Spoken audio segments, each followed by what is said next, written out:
नमस्कार, मी शिवांगी शर्मा आणि आपण पाहत आहात तळोदा वृत्तांकन न्यूज। चला जाणून घेऊया आजच्या ताज्या बातम्या। बोरतच्या ऐतिहासिक भोंगऱ्या बाजाराची सांगता।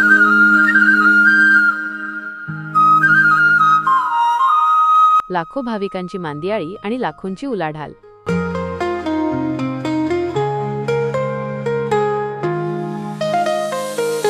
नमस्कार।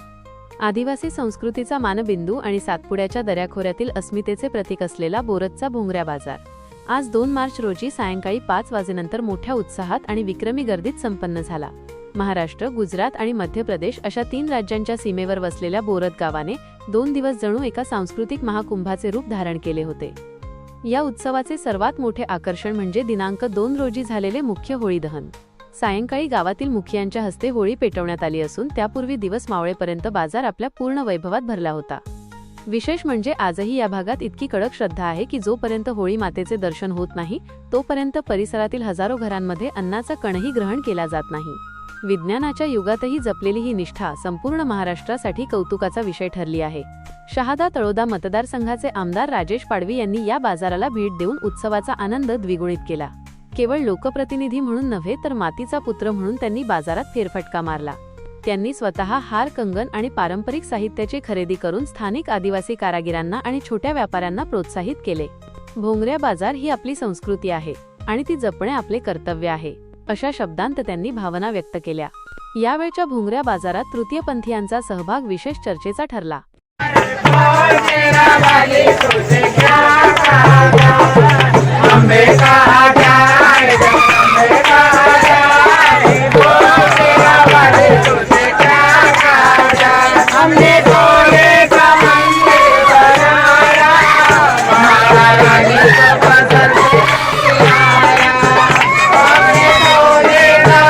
त्यांच्या मनमोहक नृत्याने आणि पारंपरिक वेशभूषेने उपस्थित जनसमुदायाला मंत्रमुग्ध केले।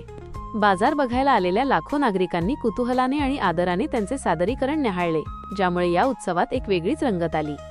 भोंगऱ्या बाजार हा केवळ मनोरंजनाचा उत्सव नसून तो या भागाचा आर्थिक कणा आहे। 2 दिवसांत या बाजाराने लाखोची उलाढाल घडवून आणली आहे। पानटपरीपासून ते कपडे, दागिने आणि गृहोपयोगी वस्तूंच्या दुकानांपर्यंत सर्वत्र हाऊसफुल गर्दी होती। स्थलांतरित तरुण आणि सासरी गेलेल्या लेकी सुना या सणासाठी परतल्याने गावागावांत आनंदाचे उधाण आले आहे। लाखो लोकांच्या गर्दीचे व्यवस्थापन करण्यासाठी प्रशासनाने कंबर कसली होती। ग्रामपंचायतीने 8 दिवस आधीपासूनच स्वच्छतेची विशेष मोहीम राबवली। रुग्णवाहिकेसह वैद्यकीय पथके 24 तास तैनात होती। पोलीस प्रशासनाकडून चोख बंदोबस्त ठेवण्यात आला होता, ज्यामुळे इतकी मोठी गर्दी असूनही कोणताही अनुचित प्रकार घडला नाही। ढोलाच्या तालावर पडणारी पाऊलं आणि संस्कृतीच्या जतनासाठी एकवटलेला समाज हेच बोरतच्या भोंगऱ्या बाजाराचे यश आहे। आज सायंकाळी बाजार विसर्जित झाला असला तरी या उत्सवाच्या आठवणी आणि सातपुड्याच्या मातीचा सुगंध पुढच्या अनेक दिवसांपर्यंत संपूर्ण जिल्ह्याच्या मनात दरवळत राहील।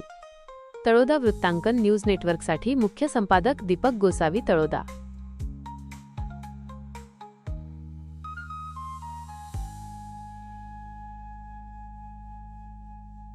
आजसाठी इतकेच। अशाच ताज्या आणि महत्त्वाच्या बातम्या पाहण्यासाठी आमच्या चॅनलला सबस्क्राइब करा। धन्यवाद।